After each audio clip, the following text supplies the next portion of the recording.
இன்று ஆடி மூன்றாவது வெள்ளி. மூன்றாவது வெள்ளி என்றாலே மிகவும் சிறப்பு வாய்ந்தது. மும்மூர்த்திகளின் தேவியரும் ஒன்றாக சங்கமிக்கும் இந்த திருநாள். இன்று நம் விரதமிருந்து வழிபட்டால் அம்மனிடத்தில் நம் கேட்கும் வரம், வேண்டிய வரம் அனைத்தையும் தந்தருள்வாள்.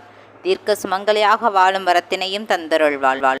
கணவன் மனைவிக்கிடையே ஏற்பட்ட பிரச்சனைகள் தீர்ந்து ஒற்றுமை அதிகரிக்கும். குழந்தை பாக்கியம் இல்லாதவர்களுக்கு குழந்தை பிறக்கும். நல்ல வேலை இல்லாமல் கஷ்டப்படுபவர்களுக்கு விரும்பிய வேலை கிடைக்கும். கல்வியில் முன்னேற்றம், தொழில் வளர்ச்சி, தீய சக்திகளிலிருந்து நம்மை காப்பது அனைத்துமே நம் அன்னை தெய்வங்கள்தான். அப்படிப்பட்ட ஆத்தாளை இன்று நம் விரதமிருந்து வணங்கிடுவோம் அன்பர்களே. ஆத்தாளை, எங்கள் அபிராமவல்லியே, அண்டமெல்லாம் பூத்தாளை, மாதுளம்பூ நிறத்தாளை, புவியடங்காத்தாளை, ஐங்கனை பாசாங்சமும் கரும்பும் மில்லும் சேர்த்தாளை, முக்கண்ணியை தொழுவோருக்கும் ஒரு தீங்கில்லையே.